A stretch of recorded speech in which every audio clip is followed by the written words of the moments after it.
আজকে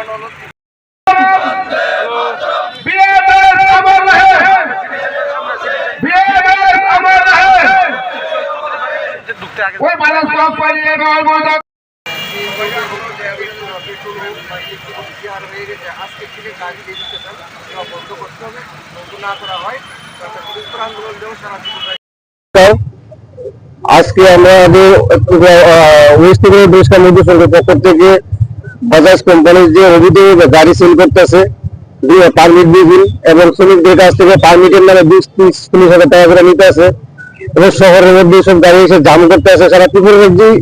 এখন যে হারে শুধু খালি অটোর মধ্যে কি শুধু খালি সিএনজি পেট্রোলিং হয়, ইলেকট্রিক অটো আছে যে হারে বিক্রি করা হচ্ছে, তাই আমাদের ট্রান্সপোর্ট শ্রমিকরা সারা ত্রিপুরা রাজ্যে বেহাল অবস্থায় তারা সারাদিন গাড়ি চালিয়ে সংসার পরিচালনা করবো তা পারছে না। তার প্রতিবাদে আমরা আজকে এখানে গণধর্নায় আমরা দেখলাম। পরিবহন দপ্তরের কাছে বা সরকারের নিকট পরিবহন দপ্তরের কাছে আমরা অনেকবার আমরা চিঠি দিয়েছি।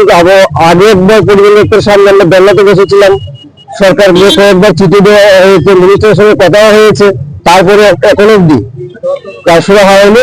আর কিছুদিন পরে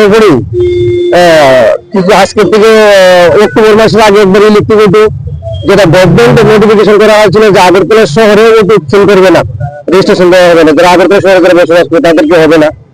তারপর দেখা যাচ্ছে যে সরকারের আইন ভেঙে কোম্পানি 90টার উপরে গাড়ি বিক্রি করে নিচ্ছে। তারপরে সরকার যখন আমরা সবাই জানতে পারলাম বা শ্রমিকরা যারা গাড়ি কিনে নিয়েছে তারা শ্রমিক এসে আমাদের কাছে বারবার এসে জানাচ্ছে, তখন আমরা গিয়েছিলাম কোম্পানির কাছে জিজ্ঞেস করলাম, সরকারের কাছে জিজ্ঞেস করলাম, করার পর তড়িঘড়ি তারা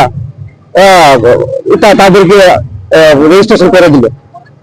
সরকারের নিয়ম ভেঙে তাই নোটিফিকেশনের যে আইনটা বানানো হয়েছে তা ভেঙে আবার তাদেরকে করে দেওয়া হলো। আবার দেখা যাচ্ছে কি এখন দেখা যাচ্ছে কি 400-র উপরে, আমার কাছে 400 আছে, 400-র উপরে যে গাড়ি এখন যে তারা বিক্রি করে নিয়েছে বাজাজ কোম্পানি, তাও কি আবার প্রত্যেকটা শ্রমিকের থেকে টাকা নিচ্ছে, 20,000, 30,000, 40,000 টাকাও নিচ্ছে।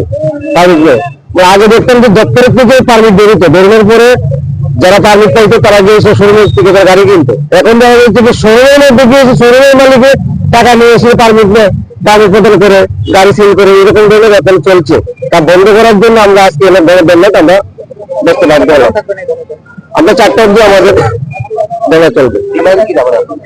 বিমান যে পরিমাণে ত্রিপুরা রাজ্যে রিক্সা হয়ে গেছে তার কারণে সিএনজি এবং পেট্রোল হোক বা ইলেকট্রিক হোক যে হারে হয়ে গেছে, আজকের থেকে গাড়ি রেজিস্ট্রেশন যা বন্ধ করতে হবে। যদি বন্ধ না করা হয় তো আমরা বৃহত্তর আন্দোলন করে সারা ত্রিপুরা রাজ্য মিলে আমরা আন্দোলন আজকে তৃতীয় পরিষদের অনুষ্ঠানে বসলাম। আমরা পুরো ত্রিপুরা দিয়েছি আমরা আন্দোলন করবো। আমার নাম হোসেন দত্ত, ভারতীয় প্রাইভেট মহাসংঘের নেতৃত্ব প্রভারী।